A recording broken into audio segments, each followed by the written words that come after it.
Safari yetu inasonga mbele msikilizaji, baada ya kubaki tukiulizana huyo mtu ambaye alikuwa ametokezea hapo alipo Hamza ni nani? Je, ana uhusiano wowote na lile lichura ama vipi? Kwa sababu huyo mtu alikuwa na msisimko ambao ulikuwa ni wa ajabu kidogo. Alikuwa ni mtu ambaye ni kama amefikia level ya uungu wa nafsi, hatua ya ukuzi wa ufunuo, lakini tofauti na msisimo wake kuwa wa nishati, ni kama vile alikuwa ni mchawi vile. Labda tu ni kwa sababu ya mbinu yake ya mafunzo ya nishati ambayo ilikuwa ni tofauti. Kwa hiyo sasa Hamza mara moja aliweza kadiria kwamba huyo mtu uwezo wake ulikuwa ni mkubwa kuliko hata wale watu wa manjano waliokutana nao mwanzoni. Sasa kwa eneo ambalo alikuwa amejitenga na kutelekezwa kwa muda mrefu kiasi hicho, kuona kwamba kuna mtu anatoka ndani ya shimo hilo alafu amwambie si mtu wa ulimwengu wa ardhi, Hamza singeamini. So aliona tu labda kwamba alishachelewa kumkwepa mtu huyo. Pengine ni kwa sababu huyo mtu pia alishamtambua ama alishatambua uwepo wake, ndio maana akaanza kutoka. So Hamza pia aliamini kwamba pengine kuna uwezekano mkubwa mtu huyo akawa na uhusiano na chura, na ile lichura. Vinginevyo kwa nini atokee hapo? Kwa hiyo ndani ya sekunde tu Hamza alifanya maamuzi, akajiambia ngoja ajaribu sasa kama anaweza kupata taarifa anazotaka kutoka kwa huyo mtu. So baada ya kusubiri kwa muda mchache tu, pale aliweza kuona mtu akipanda kwenye shimo hilo. Mtu huyo alikuwa ni mwembamba mno na mikono mirefu na mweusi. Usoni alikuwa na ndevu kama rasta hivi. Licha ya kwamba alikuwa na hali ya weusi wa ngozi, lakini nywele zake ni kama vile zimebadilika kutoka kuwa katika hali ya weusi na kuwa kijani. Kwa lugha nyepesi, mtu huyo alikuwa tofauti sana na wale wa manjano. So tukabaki tunaulizana, je, huyo mtu atakuwa ni nani? Comment of course ilikuwa ni nyingi sana, na wengine wakaanza kusema kwamba huyo mtu atakuwa ni jemadari. Tumeenda mbali. Okay, anyway, tunasonga mbele msikilizaji. Langu jina Lucas Lumba, mtayarishaji ni Singano JR. Sasa mara baada ya kutoka nje kabisa shimo lile, yule mtu aliinua kichwa chake na kuangalia angani. Macho yake yalionyesha hali ya shaka kuu na mshtuko. Ilikuwa ni kama vile ameshangazwa na anga hilo. Sasa muda ule aligeuza kichwa chake na kumwangalia Hamza aliyekuwa amekaa pembeni kwenye jiwe, yaani mita kama kidogo tu kutoka kwenye shimo hilo. Aliishia kuchezesha ndevu zake kwa sekunde kadhaa, huku sasa akiongeza umakini. Ni ghafla tu, ilikuwa ni kama vile asili inambeba, kwani alisogea kama vile anafutwa katika eneo moja na kuwekwa eneo lingine.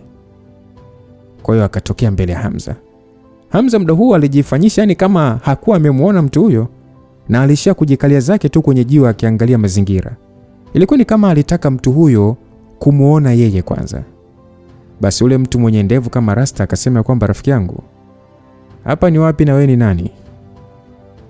Hamza aliweza kusikia kauli yake, lakini alishindwa kuelewa anamaanisha nini, kwa sababu lugha yake ilikuwa ni ajabu. Hata hivyo Hamza alikuwa ameshajiandaa muda mrefu namna kukabiliana na huyo mtu. Pale alinyoosha mkono wake kuweka eneo la shingoni, huku akinyosha kidole kuelekea mdomoni. Sasa yule mwenye ndevu akasema kwamba unasema umezaliwa bila uwezo wa kuongea. Aliongea hivyo akielewa ishara ya Hamza. Hata hivyo Hamza bado hakuwa amemuelewa anachomaanisha, na alishia tu kutoa tabasamu la kutokuelewa. Sasa yule mwanaume mwenye ndevu alishia kutabasamu, na mara moja alitoa kipande cha jiwe chenye umbo kama la yai hivi kutoka kwenye kipochi chake. Jiwe hilo lilikuwa ni jeusi na kulikuwa na michoro ya michirizi hivi kama mishipa midogo ya damu, lakini iliyokaa kama maumbo ya herufi. Sasa yule bwana akasema kwamba rafiki, pokea hiki. Aliongevu sasa akimnyoshia Hamza lile jiwe. Hamza kwa upande wake aliweza kuelewa anachomaanisha. Alikuwa na wasiwasi, lakini bado alipokea jiwe lile. Sasa muda ule tu alipopokea jiwe lile, sauti iliingia moja kwa moja kwenye hisia zake. Sauti ilisikika ikisema kwamba anatokea miliki ya Waketu chini ya udhibiti wa muhaki wa kundi la Machweo. Hamza alijikuta akishangaa mno. Aliweza kabisa kumuelewa mtu yule kwa kutumia hisia tu. Ikionekana jiwe hilo lilikuwa kama njia ya kurahisisha mazungumzo. Yaani ni kama kupitia jiwe hilo aliweza kutafsiriwa lugha ya mtu yule. Hata hivyo kusikia kuhusu miliki ya Ketu na kundi la Machweo, Hamza alichanganyikiwa. Alijiambia labda ni majina ya nchi za huko kwenye ulimwengu wa ardhi. Lakini kwa namna bwana huyo alivyokuwa akiongea, ilikuwa ni kama vile anajitambulisha kwa kuamini kwamba Hamza ni mwenzao. Ni kana kwamba yani hakujua alikuwa kwenye ulimwengu wa uso wa dunia. So Hamza alijifanyisha kushangaa kwa muda mrefu, na kisha pale pale akiwa na mpango wake kichwani, naye pia akaongea kwa lugha yake. Akasema, naitwa Hamza, hapa ni ukanda wa bonde la ufa ndani ya Tanzania. Yule bwana mara baada ya kuelewa kauli ya Hamza alionekana kushangaa, na kisha akaendelea na maongezi. Akasema kwamba, rafiki Hamza, ukanda wa bonde la ufa na Tanzania ndio wapi? Mbona mimi sijawahi kusikia ile eneo? Unaweza kuniambia ni uelekeo gani katika ulimwengu huu wa roho za milele? Ulimwengu wa roho za milele? Kwa hiyo hivyo ndivyo wanavyoita huo ulimwengu wao wa ardhi? Hamza alijiuliza. Maigizo ya Hamza aliendelea. Alijifanyisha kuchanganyikiwa, na kisha akauliza kwamba huu ulimwengu wa roho za milele ni wapi? Kwa sababu huu ni ulimwengu wa watu wa kale. Yule bwana alishangaa, akasema, ulimwengu wa watu wa kale? Yule bwana macho alimtoka kwa muda, na alionekana pia kuwa mwenye mshangao mkubwa. Alionekana akiongea moyoni mwake kwa kujiuliza maswali. Ina maana ametoka ulimwengu wao na kuingia ulimwengu mwingine? Hakujua wavuna nishati wa ulimwengu wa kale walikuwa imara au dhaifu. Kama akikutana na mtaalamu wa uwezo wa juu, anaweza kuwa mashakani. Yule bwana pale pale alipiga mahesabu na kuona itakuwa vyema kama atauliza kwanza ndio ajue cha kufanya. Yule mtu akasema kwamba, sijawahi kutoka kwenye huu ulimwengu hata mara moja. Rafiki Hamza, unaweza kuniambia huu ulimwengu ni mkubwa kiasi gani, na kuna mashina mangapi yanapatikana, na je, ni mvuna nishati gani yana nguvu sana ndani ya huu ulimwengu? Aliuliza mtu yule, huku sasa akimchunguza Hamza na kuona amefikia level ya mgandamizo wa nafsi. Kwa mtazamo wake, Hamza kuwa katika level hiyo sio jambo dogo. Basi yule jamaa akasema kwamba, kama utakuwa tayari kunielezea, nipo tayari kujibu maswali yako yote. Yule bwana aliongea hivyo. Hamza alishindwa kujizuia na kushangazwa na uwezo wa jiwe hilo ambalo lilikuwa na uwezo wa kutafasiri lugha ya ajabu namna hiyo. Ilikuwa ni kama sauti yake ile kila ilivyogusa akili yake na kutafuta maana anachoongea, jiwe lile lilimtafasiria haraka sana katika lugha anayoelewa yeye. Hamza alijiambia aina ya teknolojia hiyo ni kitu ambacho hata Yulia atapata sana tabu kutengeneza au kufikiria hata nadharia yake. Hamza alijiambia inaonekana ulimwengu huo wa chini ya ardhi una njia zao pia. Hakika nataka kujua ulimwengu wenu wa roho za milele ulivyo, na una tofauti gani na ulimwengu wetu. Hivyo nitakuelezea kwanza na kisha utaniambia. Ni kwamba ulimwengu wetu una kilomita 379,900 za mraba. Mashine yenye nguvu ni Wajese, Wazese, Wabuse na Wasese. Mtu mwenye nguvu kubwa kwenye ulimwengu wetu ni wa shina la Wajese, ambaye ni Mwalimu Ngoka. Mimi mwenyewe sijui ni level gani kafikia, lakini kwa uwezo wake kama akishambulia ana uwezo wa kuua mamilioni ya watu kwa shambulizi moja. Kwa ufupi, ana uwezo wa kuhamisha milima na kujaza bahari. Aise, kumbe unajua kwenye ulimwengu wetu wazee wa roho za kale waliofikia level ya matengenezo ya nafsi ndio wenye kustahiki cheo hicho. Hata hivyo, huyo mwalimu uliyemtaja anaonekana kupita level ya matengenezo ya nafsi. Nadhani yupo zaidi ya level ya utawala, lakini mimi sina uhakika, wala sijawahi kuelewa ukubwa wa kilomita za mraba maana yake nini. Nachomaanisha ni kwamba ulimwengu wetu ni mkubwa sana, zaidi ya ukubwa. Sisi wavuna nishati wetu hakuna level inayoitwa matengenezo ya nafsi. Kwa hiyo mnatumia majina mengine. Sisi kwenye ulimwengu wetu watu wa level ya chini ni wale ambao wanakufa. Sisi mafunzo yetu yanaanzia kwenye mkusanyiko, msingi, kiini, matengenezo ya nafsi, maisha marefu na utawala. Daraja ambalo yani hakuna aliyefikia. Lakini wewe upo level ipi master? Mimi nipo katika hatua ya nafsi ya ardhi. Katika daraja la kiini kuna hatua 3: nafsi ya damu, nafsi ya ardhi na nafsi ya mbingu, ambayo ndio ya juu kabisa. Kwa askari wa level ya nafsi ya damu anakuwa na wakati mgumu wa kuimarisha uwezo wao. Lakini kwa nafsi ya ardhi kama mimi hivi, nakuwa na nafsi kubwa ya kuvuka kuingia level ya matengenezo ya nafsi. Vile vile kwa askari wa level ya nafsi ya mbingu anakuwa na nafasi kubwa zaidi ya kufikia level ya matengenezo ya nafsi.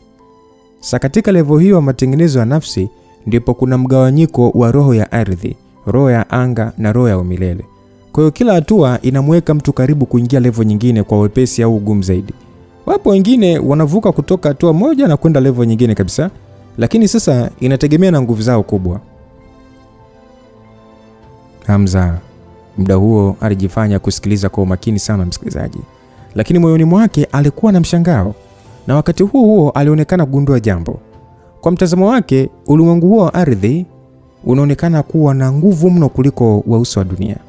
So Hamza, kwa kupima uwezo aliokuwa nao mtu huyo, aliona kabisa kama akimweka katika level za ulimwengu wa nje, angekuwa katika level ya uamsho wa nafsi, lakini katika ulimwengu wao alikuwa katika level ya kiini tu. Kwa mantiki hiyo, pengine watu wengi wa level ya ufunuo wa nafsi ndo wanaingia katika level ya matengenezo ya kiini. Hivyo aliona ni ngumu hata kuwazia wale walioko katika level ya matengenezo ya nafsi watakuwa na nguvu kiasi gani. Pia mwenyewe amesema watu wa daraja la chini ni wanaokufa, maana yake pengine wengi hawafi. Maisha marefu, kuishi milele? Hamza alijiuliza. Hayo mambo inaonekana yanawezekana kweli katika ulimwengu wao. Alikumbuka mfano wa wale watu walioweza kupanda uyoga wa kiroho. Rafiki Hamza, ndio hivyo bwana. Kwa hiyo kuna tofauti mkubwa wa mafunzo ya nishati kati ya ulimwengu wenu na kwetu. Lakini si mafunzo ya nishati yanatakiwa kujikita katika kurefusha uhai, kumiliki hazina za mbingu na ardhi, kukaidi hatima za mbingu na hatimaye kulivuka ombwe? Hamza alikuwa na hali ya haya usoni na kuishia tu kutabasamu. Mimi ni mvuna nishati wa kawaida tu. Ukweli ni kwamba sijui sana kuhusu mafunzo ya nishati. Pengine wengine wanajua. Alafu sitoshe, sijatokea chini ya kundi lolote. Lakini kwako wewe master, naona ni mwanajeshi imara. Lazima utakuwa unatokea katika kundi kubwa, si ndio? Alafu kuniita master sio sawa bwana. Hata hivyo, kati ya watu wa umri wangu nachukuliwa kama wa level za juu. Kuhusu sisi wa shina la Ketu, ni sehemu ya mashina makuu kwenye ulimwengu wa roho za milele. Tunalingana na Wadara, wa Manjano na shina la Wasoma. Basi naamini mkuu wa shina lenu atakuwa na nguvu kubwa. Basi baada ya Hamza kusema hivyo, bwana yule alionekana kufurahi sana kwa kuhisi huyu kijana, ingawa uwezo wake ni mdogo na kuwa bubu, ila anajua kuongea vizuri. Isitoshe, yeye alikuwa kwenye level ya nafsi ya ardhi na Hamza alikuwa kwenye level ya msingi tu. Hivyo alihisi kuheshimiwa. So Hamza aliweza kuona namna bwana huyo alivolewa sifa. Hivyo aliuliza kwa namna ya mzaya kwamba kwa hiyo watu wa ulimwengu wenu huwa wanaenda kwenye ulimwengu wa juu ya ardhi? Msikilizaji, swali la Hamza lilikuwa ni la kimitego. Yaani ni kama vile anamwambia bwana huyo kuwa ulimwengu wake hata yeye ni wa chini ya ardhi. Kwa sababu kupitia upembuzi wa maongezi yake, bwana huyo alionekana bado hajafahamu kama alikuwa kwenye ulimwengu wa juu ya ardhi. Yaani ilionekana kana kwamba anahisi yupo kwenye ulimwengu mwingine tu kama wao. So Hamza alithibitisha hilo mara baada ya sura ya mtu huyo wa shina kubadilika na kuongea kwa kushangaa akisema kwamba juu ya ardhi? Rafiki Hamza, unamaanisha yani kwenye ulimwengu ambao watu kutoka mbinguni wanatawala? Hamza kusikia hivyo, mapigo ya moyo yalisimama kwa sekunde mara baada ya kusikia watu wa mbinguni. Alijiuliza, isije ikawa watu wa ulimwengu huo wa chini ya ardhi wanadhani ulimwengu wa juu ya ardhi ndio upo chini ya mamlaka ya watu wa mbinguni, yani aliens, kwamba wanajificha chini ya ardhi kwa sababu wanaogopa watu wa mbinguni. Hamza alijiambia, isije ikawa ni kama wale watu waliojificha mistuni kwa muda mrefu kwa kudhania dunia bado ipo katika hali ya machafuko. So jibu la Mketu ilionyesha kwamba pengine ile vita kali kati ya wazee wa kale na watu wa anga kutoka madini ya kale haikuwa hadithi tu, bali ukweli. Watu hawa, kwa kuangalia tu muonekano wao na namna wanavyoishi, ni kama vile bado walikuwa katika enzi za kale. Kwa maneno mengine, waliishi kwa hofu kwamba wakitoka nje ya dunia wanaweza kukutana na wataalamu na miungu na kushambuliwa. So moyo wa Hamza ulizidi kuwa mzito. Akajiuliza, isije ikawa wale wazee wanaolinda njia za kuingia kwenye ulimwengu huo walifanya makusudi kuzuia watu hao wa chini ya ardhi kugundua kuwa nje ya dunia hakuna tena viumbe wa angani. Kwa kuhofia wakijua hilo watatoka na kujaribu kushambulia binadamu. So Hamza alihisi hisia zake zikiwa karibu na ukweli. Alijiambia pengine hiyo ndio sababu pekee inayofanya watu wengi wa level za juu kuwa tayari kulinda njia za kuingia ndani ya ulimwengu wa chini ya ardhi na kutotaka mtu yeyote kufahamu hilo. So hisia mbalimbali zilipita katika macho ya Hamza ndani ya sekunde chache tu. pale pale alijifanya kama vile anajua kuhusu ulimwengu wa watu wa anga na kutingisha kichwa. Je, watu ulimwengu wenu wa roho za milele, mshawahi kwenda nje? Yule mketu mara moja alitingisha kichwa chake ukataa, huku sura yake ikizidi kujaa umakini. Unajua kwetu sisi sheria kubwa sana ya kimiiko kwenye ulimwengu wetu wa roho za milele ni kwamba hakuna anayeruhusiwa kuingia kwenye uzio wa giza. Unatakiwa kujua katika ulimwengu wetu, mmoja wa wataalamu wa level ya utawala wa mbingu aliuawa na watu wa anga katika vita kuu miaka hiyo mingi tu iliyopita. Ilikuwa ni bahati tu kwa mababu zetu mashujaa kuweza kugundua huu ulimwengu wa chini ya ardhi. Na kwa kutumia uwezo wao, waliweza kutengeneza pazia la anga linalomulika ulimwengu wote na kuruhusu sisi kuzaliana mpaka leo hii. Kwa hiyo kama isingekuwa kwa wazee wetu kugundua ulimwengu wetu, pengine wote tungekufa kwa mashambulizi ya mwanga kutoka angani. Msikilizaji, Hamza alijiambia moyoni, kama mababu zenu walikimbilia ndani ya mapango kujificha kwa miaka mingi baada ya kuona watu wa anga, kwa nini waitwe mashujaa? Hata hivyo Hamza alijifanya kuwakubali hao wazee wa mketu, na kisha akasema ya kwamba kweli kabisa, hata sisi kwenye ulimwengu wetu tunafikiria hivyo hivyo, hatuwezi kwenda kwenye uso wa dunia vile vile, kwa kuhofia tunaweza kuwafanya watu wa anga kugundua ulimwengu wetu na kuwa hatarini. Ndio hivyo rafiki Hamza. Unajua kwa hili rafiki Hamza, unatakiwa kuwa na amani kabisa. Hata sisi kwenye ulimwengu wetu hakuna atakayethubutu kwenda ulimwengu wa nje ya dunia na kujichoma na moto. Hakuna. Aliongea mketo. Sasa Hamza kusikia hivyo alishia kusema kimoyomoyo ya kwamba pumbavu. Kama huwezi kwenda nje ya dunia unafanya nini hapa? So hata hivyo usoni Hamza alionyesha hali ya kuamini maneno hayo. Na kisha akasema ya kwamba lakini kwa nini Master Mketu ukaja kwenye ulimwengu wetu? Hii ndo mara yangu ya kwanza kumuona mtu akitoka kwenye hili pango. Rafiki Hamza, njia hii ilikuwa ni ndefu sana na ilinichukua muda mrefu mpaka kufika sehemu hii. Lakini kwani hakuna mtu wa ulimwengu wenu aliyewahi kuingia huko kabla? Ni kwa sababu watu wanasema kuna wanyama wakubwa wanaoishi ndani ya hilo pango. Ndio maana hakuna anayethubutu hata kusogelea hapa. Hamza alijibu hivyo. Sasa mara baada ya kusikia neno wanyama, bwana yule alionekana kukumbuka jambo na haraka sana akauliza kwamba tena kuhusu wanyama, nimekuja mpaka huko kwa sababu ya kufuatilia mnyama wetu wa kiroho tuliyemlea. Haujamuona? Ni mnyama wa aina gani huyo? Na umejuaje atakuwa hapa? Huyo anaitwa ukungu, ni chura wa barafu, ni mnyama kutoka enzi za kale. Haogopi baridi na anao uwezo wa kutoa barafu kupitia pumzi yake. Barafu ya pumzi yake ni sumu adimu sana. Ni wanyama wachache sana wamebakia katika ulimwengu wetu. Kwa hiyo mkuu wa shina letu ndiye alinipatia nimlee ukungu kwa zaidi ya miaka 180 sasa. Na nimemlea kwa kumlisha dawa mbalimbali. Kwa hiyo kwangu mimi amekuwa kama kiongozi wa kiroho. Na mara mwisho nilipotoka naye nyumbani kwa ajili sasa kutafuta dawa za kusaidia kunyonya nguvu za kiini chake cha uhai, alishambuliwa na wanyama wengine kwa muda mfupi tu na akapotea. Kwenye mwili wake nimeweka alama utiisho na ni kwa kutumia tu alama hiyo nimeweza kumfuatilia. Baada ya kutafuta ndipo nikagundua alipita eneo la uoto na kupasua jiwe la ufa na kuingia kwenye njia iliyonifikisha hapa. So haishangazi kuona alichukua uelekeo huu. Pengine alihisi ubaridi na upepo kutoka hili eneo ndio maana akavutiwa. Mara nyingi anapendelea sana hali ya ubaridi wa aina hii. Hata hivyo nahisi ajabu kwani nilipoteza viashiria vya uelekeo wake wakati nikiwa namfuatilia. Kwa hiyo bado nahisi ni ajabu tu. Huyo jamaa alivyoongea hivyo, Hamza alishia kuongea moyoni mwake akasema kwamba hiyo ni kwa sababu chura wako wa thamani ameng'atwa na nyoka mpaka kufa. Kisha kiini chake cha uhai kumezwa. Huku mimi nikikata vipande muhimu vya viungo vyake vya mwili. Kazi ipo. Hamza aliwaza hivyo, lakini hakuongea wazi. Badala yake akasema kwamba labda atakuwa tu ameliwa na mnyama mkali. Sasa uso wa Mketu likakamaa, huku hata yeye akiwa katika hali ya ukuisi hivyo.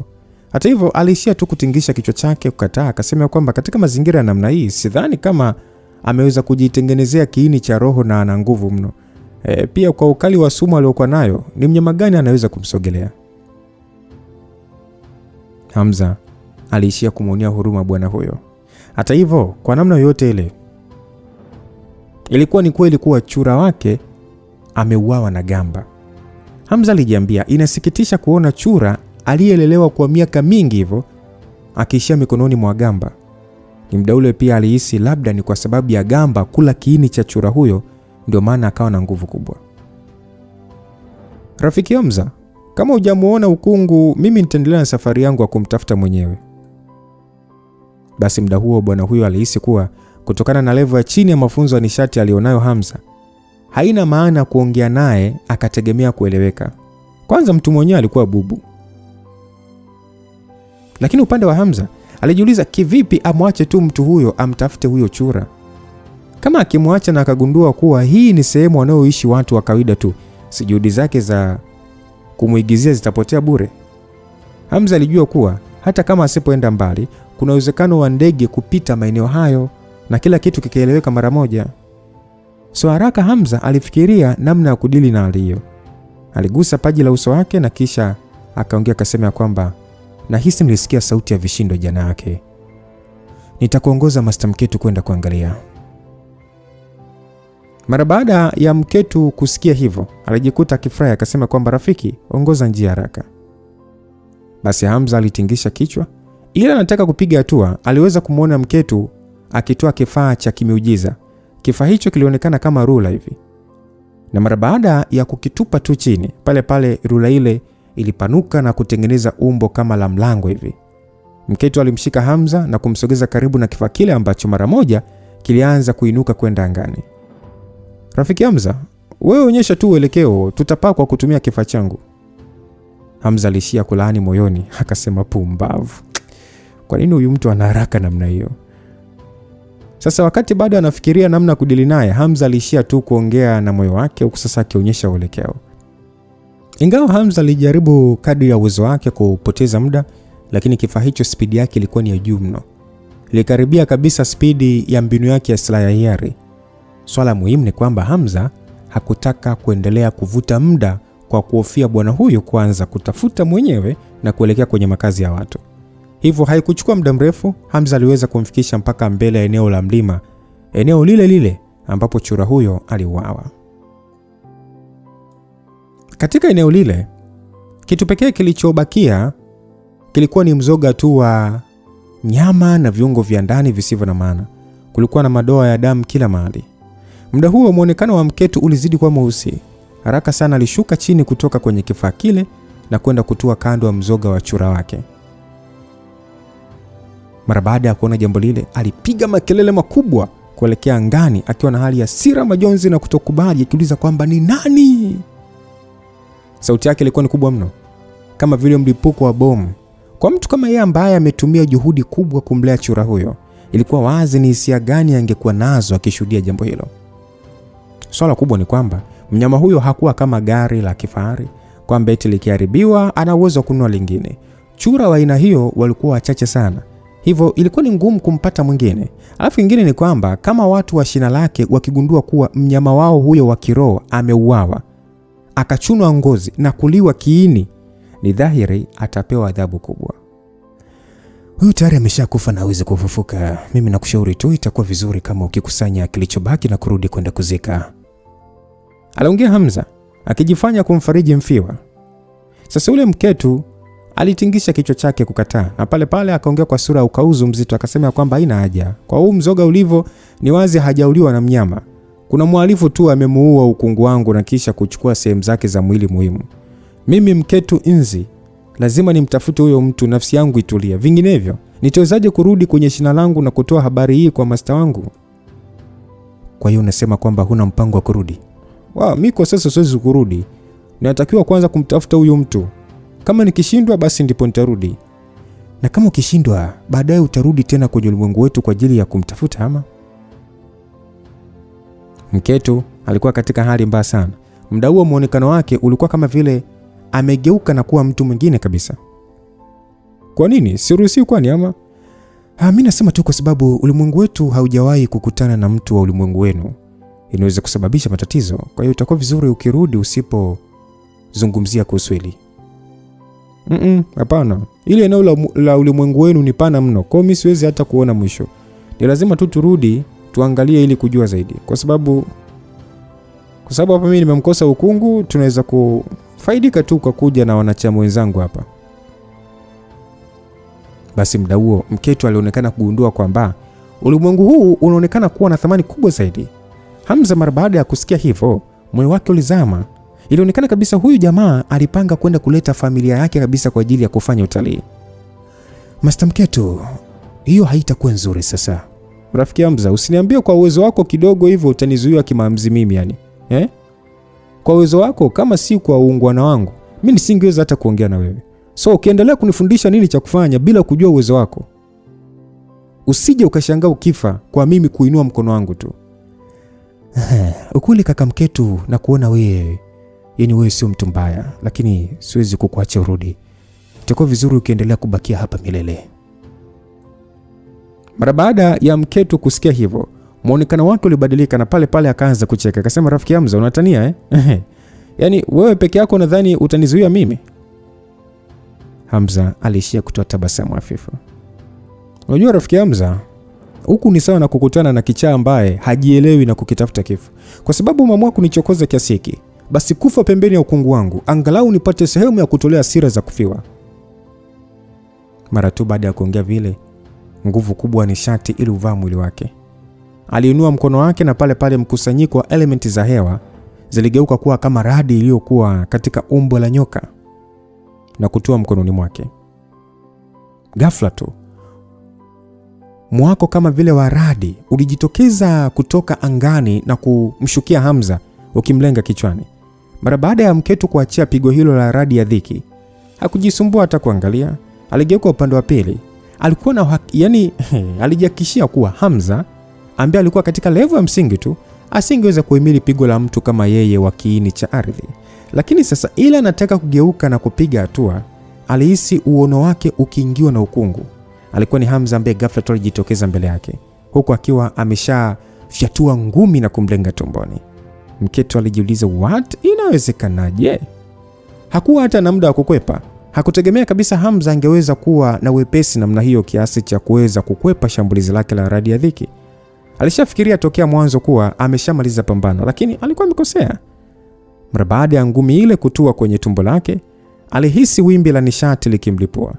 Hamza alijikuta akigeuza mwili wake nyuma na kuondoa nguvu yake, huku sasa akionyesha kukunja sura akimwangalia mtu yule. Jamaa hilo la ulimwengu wa chini ya ardhi lilionekana kuwa na nguvu iliyokuwa ikimlinda ndani yake kiasi cha kuweza kuhimili ngumi ya Hamza. Ingawa madhara hayakupenya, pigo hilo liliweza kumrudisha nyuma kwa hatua kadhaa, huku sasa akimwangalia Hamza kwa mshtuko. Akauliza kwamba wewe ni mnyama gani? Kwani una nguvu kubwa namna hiyo? Msikilizaji, ilikuwa ni mara yake ya kwanza kuona mvuna nishati wa level ya msingi kuwa na utimamu wa nguvu yani nguvu za mwili kiasi hicho. Hamza upande wake alishia tu kufikiria moyoni kwamba alijiambia pengine kuna utofauti mkubwa wa mafunzo ya nishati kati ya ulimwengu huu na ulimwengu wa chini ya ardhi. Mwili wa Mketo ulikuwa ni kama vile unanyonya nishati kutoka ardhini na kumfanya awe imara muda wote. Jambo hilo sasa lilimfanya Hamza kuona kuwa watu wa ulimwengu wa Agatha wanaweza kuwa na miili yenye nguvu zaidi kuliko wavuna nishati wa ulimwengu wa kawaida. Mara baada ya hapo sasa, Hamza hakuongea neno. Pale pale muonekano wa Mketo ulizidi kuwa makini. Mikono yake yote ilionekana kama vile imeshikilia minyororo yenye kutoa uchai wa cheche. Mketo alisambaza mikono yake pande zote, na pale pale kiwingu kilichoambatana na miale ya radi iliyofanana na minyororo kilivaa mikono yake yote. Kwa namna hiyo, ni kama vile hakutaka kumpa Hamza nafasi ya kuzunguka tena. Aliachia pigo hapo hapo. Miale yake ile ya radi ilibadilika na kutengeneza boriti za mwanga mweupe na kumsogelea Hamza kwa kasi kubwa. Ndani ya muda mfupi tu, ilikuwa ni kama vile Hamza anashambuliwa na mishale 1000 ya mwanga wa leza. Ilikuwa ni mara ya kwanza kwa Hamza kukutana na aina ya mshindani wa namna hiyo. Hakutaka kuleta utani. Aliona kwa nguvu alizokuwa nazo Mketo ni rahisi mashambulizi yake kupenya kwenye mwili wake na kumletea majeraha. Hamza aliona njia pekee ya kuweza kukinga mashambulizi hayo ya pande zote ni kupitia mgawanyiko.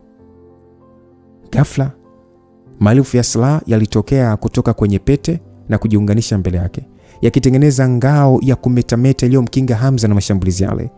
Wakati ngao ile inajitengeneza, tayari mashambulizi yale yalishavaana na kilichosikika ni kishindo kizito tu. Yaani ilikuwa ni kama transformer inalipuka.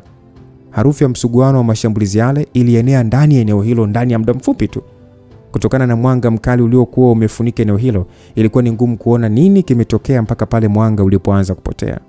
Sasa Mketu alionekana kuwa katika hali ya mshtuko mkubwa. Akasema ya kwamba, silaha za mwendo. Wewe ni mtaalamu wa mafunzo ya kuongea na silaha. Ndio maana uliweza kuzuia pigo langu la radi ya dhiki licha ya kuwa katika level ya msingi tu. Hamza hata hivyo hakuwa na hamu ya kuongea naye tena. Alitaka kumaliza pambano hilo haraka ili kuzuia pambano, yani kuzuia tu mambo yasiyotazamiwa kuendelea. So pale macho yake yalionekana kubadilika rangi na kuwa ya njano. Kwa kitendo cha kuchezesha tu mkono wake tu, ile ngao ya silaha ilipotea.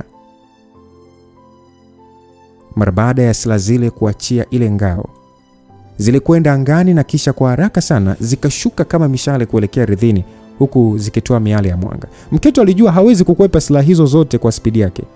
Hivyo alitumia mikono yake yote na kuamsha nguvu ya nishati, akitengeneza ngao juu yake na kwenye mwili wake wote. Hamza upande wake alishafahamu kuwa nguvu yake ya kusudi isingeweza kupita kwenye ngao ya Mketu, ila malengo yake yalikuwa ni kumzuia tu asishambulie.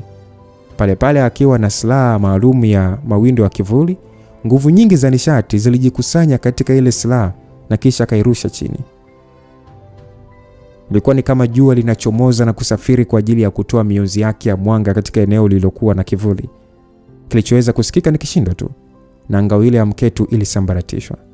So Hamza alitarajia pigo hilo lingeweza kumuua Mketu mara moja, lakini hakutegemea kuwa pigo lake lililopita mahali aliposimama Mketu hakukuwa na kitu. Yaani ni kama vile wakati ngao yake inasambaratika, yeye alichukulia fursa hiyo na kuruka upande mwingine kwa namna ya ajabu. Hamza hakuweza hata kuona ni namna gani Mketu alihama, lakini aliweza kumuona akiwa umbali wa mita kama 7 kutoka pale pigo lilipotua. Lakini muda huo Mketu hakuwa na hali nzuri kabisa. Alikuwa amepiga magoti kwa mkono mmoja, kusasa mkono mwingine ukiwa umekishika kifua. Sura yake ilikuwa imefubaa na kuonekana nyeusi zaidi. Sasa Hamza akauliza kwamba umewezaje kukwepa shambulizi langu kwa mwili huo? Msikilizaji, ukweli ni kwamba kwa mtazamo wake ilikuwa haiwezekani, kwa sababu spidi ya shambulizi lake na mlipuko wake ni kitu ambacho mvuna nishati wa level ya Mketu asingeweza kukimudu. Afu kubwa zaidi, aliachia shambulizi hilo la mapambazuko akiwa katika hatua ya kwanza mgawanyiko. Ilionekana Mketu alitumia uchawi wa ajabu kujitoa katika eneo la mashambulizi. Lakini kwa namna nyingine ni kama spidi ya shambulizi lake ni kama ilicheleweshwa kwa sekunde moja na kumwezesha kukwepa. Ukweli ni kwamba alianza kunena maneno ya uchawi kabla hata Hamza hajaachia shambulizi baada ya kuhisi hatari. Hata hivyo, jambo hilo bado lilionyesha kuwa ni la ajabu tu. Sasa Mketu aliishia kutema damu chini na kisha akaongea kwa sauti ya kutetemeka akisema kwamba sijawahi kuona nguvu ya kusudi ya kutisha namna hii. Ina ukali wa kukupeleka yani na kusababisha mpaka ushindwe kuhimili yani. Ni nguvu ya kusudi ya level utawala ama? Hamza alisinyaza macho yake. Hakuwa na haraka ya kumuua mtu huyo. Upo sahihi, nina ufunuo wa nguvu ya kusudi, lakini hebu niambie, umewezaje kukwepa shambulizi langu? Inaonekana mbinu uliotumia imekusababisha majeraha wewe mwenyewe. Jamaa akasema kwamba nikikwambia utaniacha niondoke? Acha kujadiliana na mimi. Kama usiponiambia nitakuua sasa hivi. Basi jamaa alikuwa mpole akasema kwamba hii ni mbinu ya kipekee ya shina letu la Waketu tunayoita nusu hai nusu kifo. Kulingana na mafunzo, kuna uzio mwembamba unaotenganisha kifo na uhai. Sasa ili kuepuka mkosi wowote ni kujiweka kati ya hali hizo mbili kwa wakati mmoja. Hii hupelekea muda kuchelewa kidogo kuniathiri. Ndio maana ninaweza kuepuka mkosi wa aina yoyote ile. Hata hivyo, kadri nguvu ya mkosi inavyokuwa kubwa, ndivyo madhara yanakuwa makubwa zaidi katika kujiepusha na kifo. Hamza kusikia hivyo, aliweza kuelewa kwa kiasi chake kilichotokea. Ingawa ilikuwa ni aina ya uchawi, bado ilikuwa na athari kubwa sana kwa anayetumia. Hakika Mbinu ya nusu-nusu ni ajabu mno. Nina shauku kujua ni mbinu gani nyingine zilizopo kwenye ulimwengu wa roho za milele. Hamza aliona inatia huruma kumuua Mketu. Kwa mtazamo wake, aliona pengine angeweza kupata taarifa nyingi kuhusu ulimwengu huo wa roho za milele. Alihisi kuna uwezekano watu wa ardhini wakajaribu kutoka na kushambuliana na watu wa nje ya dunia. Na kwa hilo aliona ni vizuri kujiandaa mapema. Kwa wazee wale wa muungano wa jamii za siri wanaolinda njia za kuingilia kwenye ulimwengu huo, aliona ni sawa na watu wanaoziba bomu linalohesabu dakika kulipuka. Anyway, nadhani mpaka sasa umeweza kugundua kwamba nikijaribu kushambulia tena, huwezi kutumia mbinu yako ya unusu. Kama unataka kuendelea kuishi, ninaweza kukupa nafasi. Mradi tu uwe tayari kujitia ulemavu wa nguvu zako na kuwa mtu wa kawaida. Nitakuacha. Baada ya Hamza kusema hivyo, jamaa akasema nijiondolee nguvu zangu za nishati. Haiwezekani, ni uwe tu kama uwezo huo unao bwana. Mimi nakwambia watu wa shina langu la Waketu lazima tu waje kunitafuta, na wakinikosa na kujua nimeuawa lazima watachukua hatua. Hamza alihisi kichwa kinamuuma. Aliona jamaa huyo hakutaka hata kumpa nafasi ya kumwacha hai, kiasi cha kuanza kumtisha. Asema baada ya kukumbuka jambo hilo, ni alifikiria jambo. Alijiuliza ni alama gani huyo bwana aliweka kwa yule chura mpaka akajua uelekeo wake. Kama akifahamu hilo, pengine hata yeye anaweza akajitengenezea. Lakini vile vile aliona pengine watu ulimwengu wake wana alama, yani ni kama wana alama yake pia, na wanaweza kumfuatilia na kujua mpaka alipo hapo. Hapana, itakuwa salama nikikuua tu. Aliongea Hamza, na pale pale akiwa na silaha yake alimsogelea Mketu. Muda huo Mketu ni kama alirudiwa na kiasi cha nguvu zake. Alisimama na kisha pale pale alichomoa fundo la nguo kutoka kwenye pochi lake. Fundo hilo lilionekana kama vile ni irizi kubwa. Ile Hamza anasogea tu, fundo lile bwana lilishika moto na pale pale likalipuka na kutengeneza miale ya radi. Basi jamaa akasema kwamba umeingia kwenye mtego, kufa. Aliona kwa sababu alikwisha umia na hataweza kutumia nguvu zake za nishati, ni bora atumie hirizi yake ambayo haimuhitaji kutumia nguvu kubwa. Hata hivyo alikuwa amemchukulia poa Hamza. So bwana huyo licha ya kuona shambulizi hilo, hakujisumbua hata kukwepa. Pale pale kwa kutumia silaha yake tu, moto ule wa hirizi ulisambaratishwa. Ingawa kiasi fulani cha moto kiliufikia mwili wake, Hamza hakuwa mtu wa kawaida. Mara moja alimsogelea, aliruka na kumfikia Mketu alipo akiwa na silaha na kuilenga shingo yake. So macho Mketu yaliingiwa na hali ya kukata tamaa hivi na mshtuko. Yote ni kwa sababu hakuwahi kuona mtu anayepigana namna hiyo kwenye ulimwengu wake.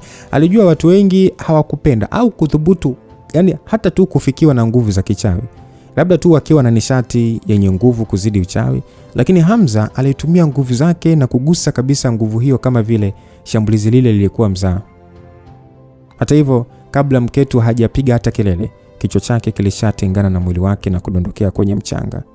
Hamza alishia kurudisha silaha zake kwenye pete na kisha akavuta pumzi ndefu, huku akijiambia nafsini mwake ya kwamba nimekupa nafasi ya kuishi ila ukaipoteza. Haya ndio matokeo yake.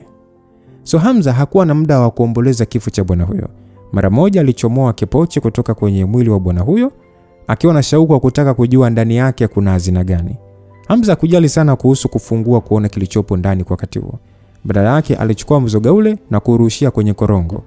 Kisha alichukua silaha yake na kuelekea eneo lile la kuingilia kwenye ulimwengu wa chini ya ardhi. Hamza kurudi kwa ajili ya mpango wa kuingia. Alijua tu kuanzia sasa eneo hilo ni hatari zaidi. Hivyo alianza kuchukua hatua ya kuziba shimo hilo na mawe ili kutokutengeneza nafasi ya mtu wa ndani kutokuona uelekeo wa nje. Kuhusu kuingia, aliona ni eneo hatari zaidi ambalo hata wanyama ni ngumu kufika. So mara baada ya kumaliza kila kitu, Hamza aliona ni muda sawa kurudi Dar kwa ajili ya kufanya uchunguzi wa kina juu ya vitu alivyokuja navyo Mketu katika pochi yake, na pia kujadiliana na wake zake kuhusu ulimwengu huo wa chini ya ardhi. Aliona pressure ilikuwa imeongezeka. Si kwamba tu ulimwengu huo ulikuwa ni hatari iliyojificha, lakini vile vile kulikuwa na Magedon ambaye alikuwa akimwangalia kwa siri. Hata hivyo Hamza kutaka mawazo ampelekeshe bwana. Alijiambia kila jambo lina suluhu yake. Pale pale alitoka eneo hilo na kutafuta uelekeo wa nyumbani. Ni muda huo huo pia simu yake ya satellite ilianza kuita. Regina ndiye aliyekuwa akipiga. Hamza akasema, "Wife, kuna tatizo, nipo njiani narudi."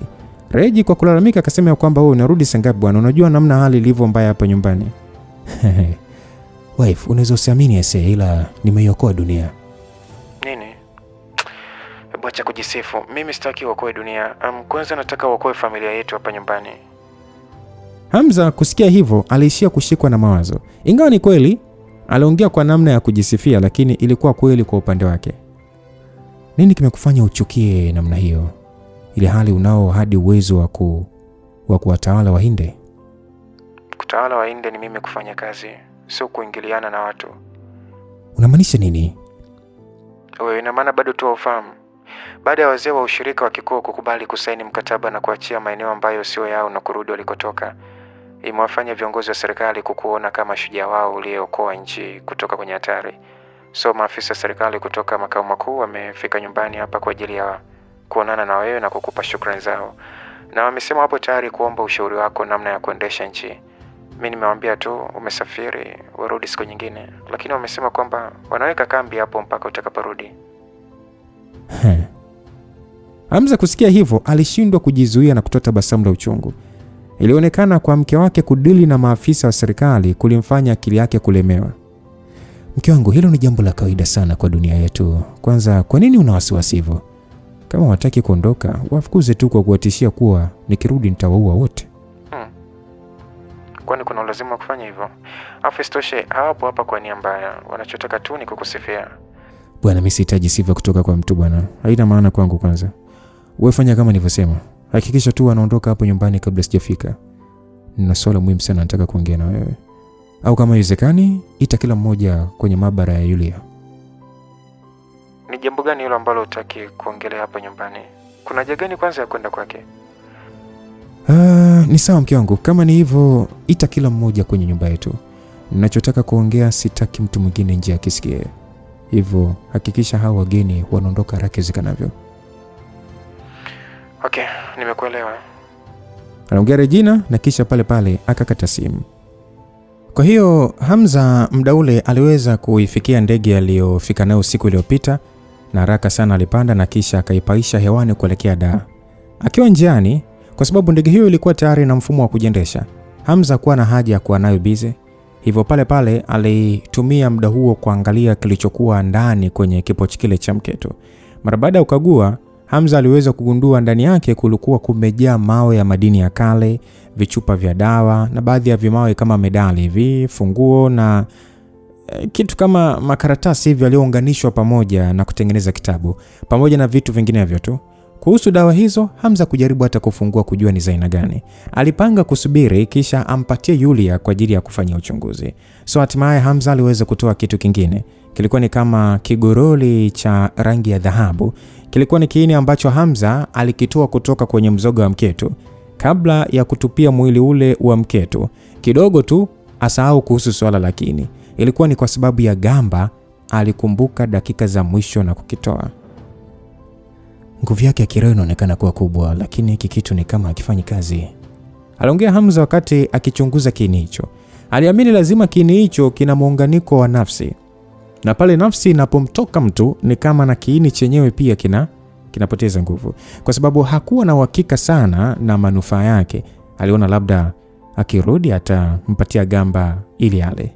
So muda ambao Hamza alifika nyumbani, wanawake walikuwa wamekwisha fika na wanamsubiri.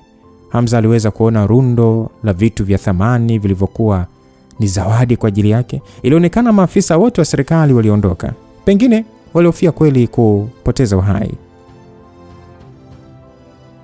Sasa ilikuwa imepita siku kama 2 vitokea Asma Bando amuone Hamza. Na alikuwa amemkumbuka mno. Hivyo wakati akiwa sasa anaangalia katuni na kusikia Hamza akiingia sebleni, aliacha mara moja na kumkimbilia kisha kumrukia. Hamza alishia kumpokea binti yake kwa bashasha na kumbusu mara 2 shavuni. Bando, umekuwa mtoto mzuri kwa siku zote nilizoondoka. Barida akajibu ya kwamba Bando alikuwa mtiifu mno, hata walimu wake wanamsifia shuleni. Alijibu hivyo Barida na kumfanya Hamza cheke, huku akiwa na hamu ya siku atakayokuwa anampeleka Bando shuleni mara kwa mara. So mara baada ya kuongea na Bando na kumpetipeti kwa muda kidogo, hatimaye aliwaambia kilichotokea kwa siku 2 zote.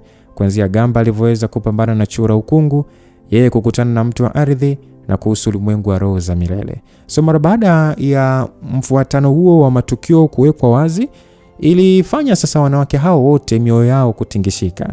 Yones akasema ya kwamba kwa hiyo kumbe kulikuwa na siri nyingi sana kuhusu ulimwengu ule wa ardhi. Yaani ilikuwa ni bahati yetu kipindi kile hatujakutana na hatari zaidi ya wale wataalam. Aliongea hivyo Yones.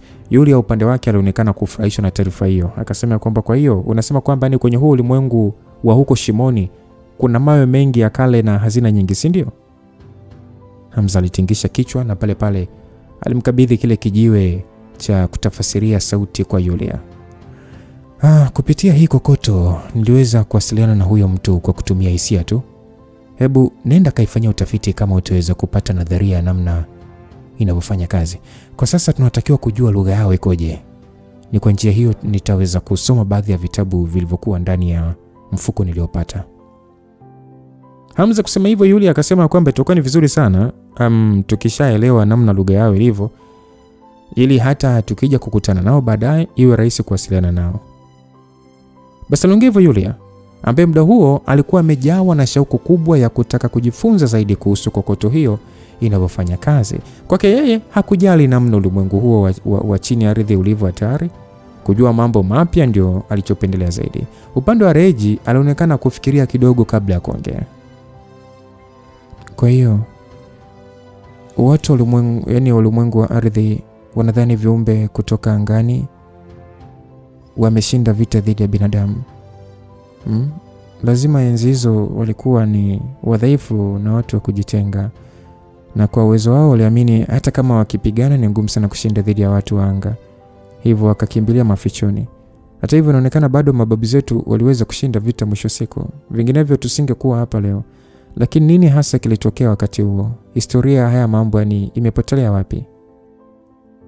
Aliongea Regina. Sadina akasema kwamba ni muda mwingi ila umepita sana, ni ngumu kuotea. Lakini Regina, wewe si ni kiongozi wa moja ya familia kubwa ya uungu wa kale? Hakuna taarifa za kihistoria zilizoachwa ndani ya miliki ya Wainde? Historia juu ya vita kati ya watu wa anga na mababu wa kale inaonekana kuwa na siri nyingi sana. Hakuna rekodi yoyote ya kihistoria iliyoandikwa. Labda taarifa hizi zilisimuliwa tu kwa mdomo, labda kwenye kitabu kisicho na maandishi. Na hizi kuna historia juu ya viumbe hawa wa anga, lakini bado sina nguvu ya kutosha za nishati kuweza kukisoma. Siku nitajaribu kuona kama naweza kuona kitu. Haina haja ya kujihatarisha, aliongea Hamza, ambaye hakutaka kuona Regina akipoteza fahamu tena. Yeye alifikiria juu ya jambo lingine, hivyo pale pale amgeukia Yulia. Nimeisaidia sana nchi kwa sasa. Wakupe ethics iwe mikononi mwako ili uisome vizuri. Yulia macho yake alichanua. Hakuwa amewaza hilo kabla. Akasema kwamba unahisi kwamba ndani ya ethics kuna ufunguo wa kuyajua haya yote? Hata kama ethics haikuachwa duniani na watu anga, kuna uwezekano iliachwa na kizazi cha watu waliostaarabika sana kuliko sisi binadamu. Kwa sasa naona kabisa binadamu hatuna nguvu ya kutosha kudili na hawa watu ardhini. Kupitia ethics, hata kama msingi wa taarifa zake ni dhaifu, lakini angalau tunaweza kupata kitu cha kujiandaa nacho. Yulia alisema ya kwamba ni kama nilivyotarajia pia. Mimi nadhani tu nilikuwa sahihi kipindi kile kukuchagua. Nikiwa na wewe, yani mambo mengi ya kusisimua yanatokea. Aliongea Yulia. Hamza alishia tu kutoa tabasamu la uchungu. Hasa Reji aliyekuwa pembeni yake alikuwa na sura ya ukauzu mno. Yulia alikuwa ajui nini cha kuongea na wakati gani na sehemu gani aseme. Alijua sana kuropoka Yulia. So Hamza alishia tu kusafisha kola yake na kisha akaendelea na mada hiyo. Sasa juu ya yote, kama tunataka kujua kuwa na uhakika wa maisha mazuri yenye usalama, si tu kudili na nguvu ya Magedoni Shakyamuni. Tunaweza pia kuja kukutana na adui mgumu kudili naye kutoka ulimwengu wa roho za milele. Kwa sasa tofauti na kudili na masuala yaliyopo mkononi, nitaendelea kwa bidii kuongeza uwezo wangu. Nitaweka sawa baadhi ya dawa za kusisimua miili ili angalau pia ziwasaidie katika mafunzo yenu. Eliza aliishia kuvuta pumzi nzito na kisha akasema kwamba nilitamani tu kuja kuwa mfanyakazi ofisini, lakini zama hizo naona zimekwisha kupita. Sasa hivi natakiwa tena kuwazia masuala ya black and white na pia hata kuvuna nishati. Natamani kurudi kwenye kampuni tu na kuendelea na kazi yangu. Senior, nafasi yako ndani ya kampuni imeshachukuliwa na mtu mwingine, kwa hiyo huwezi kurudi. Baada ya Reji kuongea hivyo, Eliza akamwambia kwamba maisha yamebadilika kwa kasi sana ise. Mimi nishaanza hata kusahau ulimwengu wa nje unaonekanaje. Na sasa tena natakiwa kufikiria namna ya kudili na ulimwengu wa roho za milele. Dina naye akasema kwamba alafu si kwanza masuala ya kuokoa dunia yanapaswa kufanywa na wanaume. Kwa nini Hamza umetugeuza sisi kuwa wasaidizi wako pekee? Kama kungekuwa na msaidizi ningemtafuta na kumwomba tuambizane. Wewe unajua ni kiasi gani niliofia. Kama ningemwacha ule mketu aondoke na kwenda kuambia wenzake hakuna watu waanga kwenye uso wa dunia, kuwa waliobakia ni binadamu wazembe. Kwa sasa hakuna namna ya kupata msaidizi.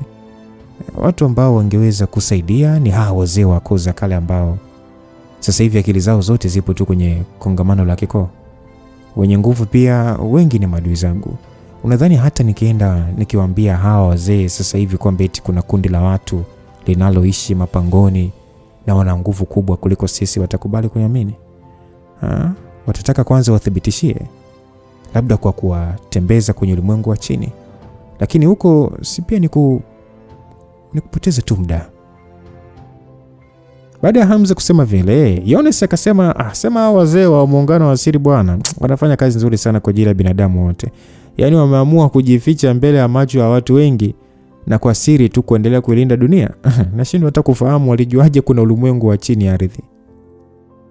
Hamza alijiambia hata kama akitaka kuwauliza ni dhahiri hawatakuwa radhi kumwambia. Isitoshe ni jambo ambalo hawataki kuona analiongelea.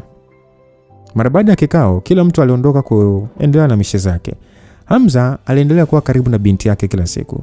Mara baada ya kukaa kwa muda kadhaa na mara kwa mara kumpeleka shule na kisha kwenda kumchukua na kisha kupata chakula kifamilia, alienjoy sana hizo moment.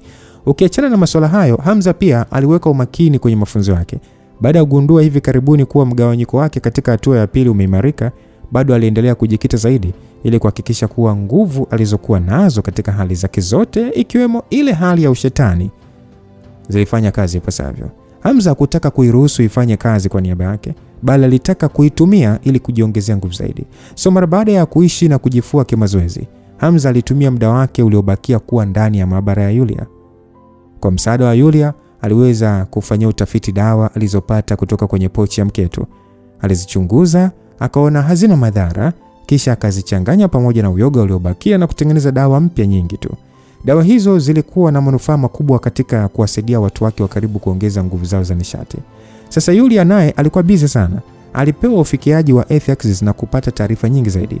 Awamu hiyo watu wa serikali walikuwa ni waungwana mno, kwa sababu kwa wakati huo walimtegemea Hamza zaidi kuliko hata walivyotegemea ethics.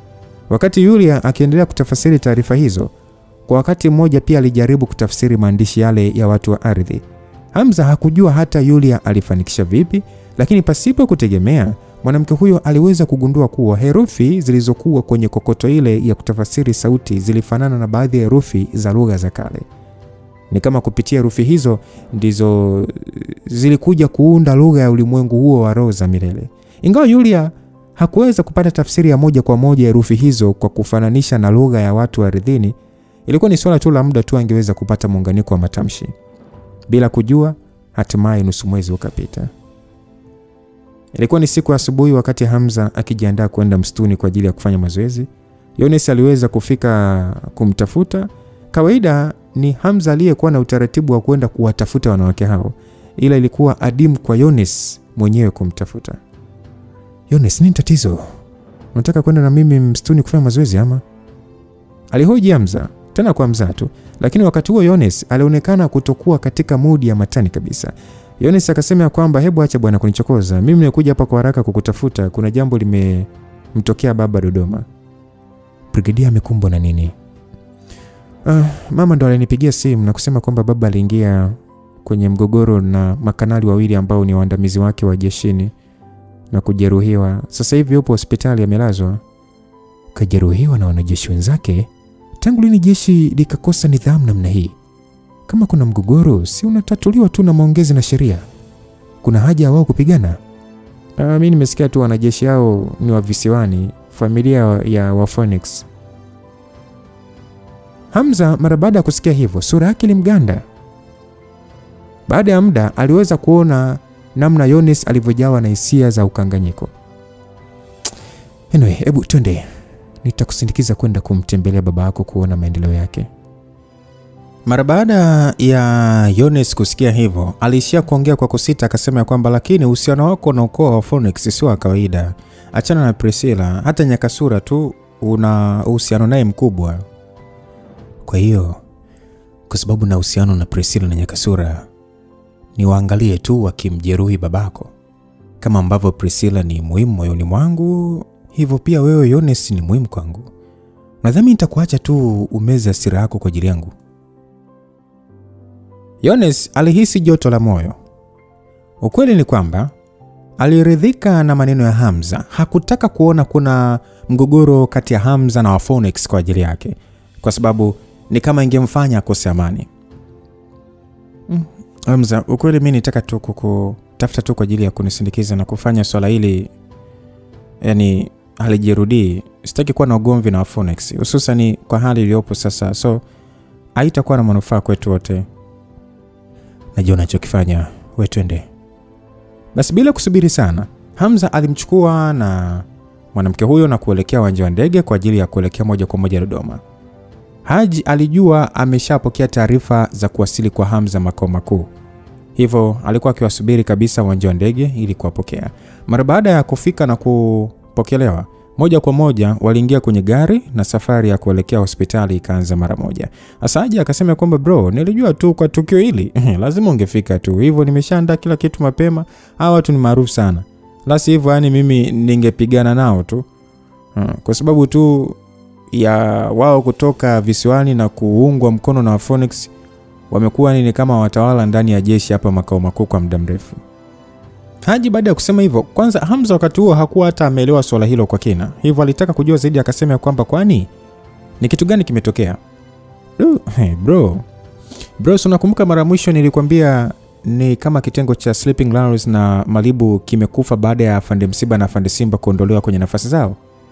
Sasa muda wote huu wanafamilia wa ndani kabisa wa ukoo wa Phoenix, Afande Hussein Abedi na Afande Seif Karume, walipandishwa vyeo na kupangiwa makao makuu kwa ajili ya kuunganisha kitengo cha Malibu na kitengo cha Sleeping Lawrence, kutengeneza ni kitengo kimoja walichokipa jina la Unyoya. Ingawa wanajeshi wengi hawakujisikia vizuri juu ya jambo hilo, lakini kwa sababu ya mtazamo wa jeshi wa kutokujali nani anaongoza mradi tu malengo ni kulinda nchi, hawakujali sana. Lakini bwana, hawa watu hawakuelewa kabisa kanuni za jeshi katika swala zima la nini la uongozi, na hawakutaka pia kufuata sheria za jeshi.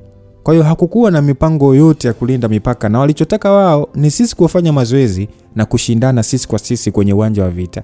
Yaani ni kama waligeuza wanajeshi kuwa sehemu ya kubetia nani atashinda katika mapigano, na hawakujali mambo mengine ya kitaifa.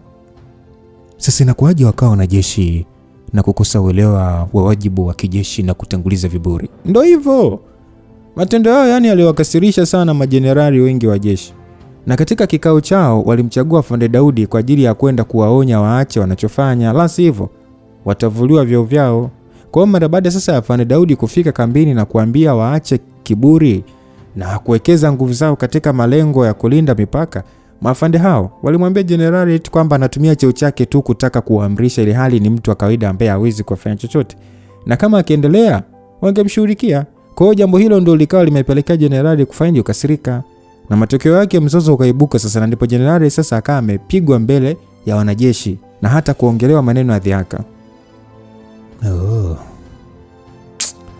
Hawa jinga, kwa nini wakaenda mbali hivi?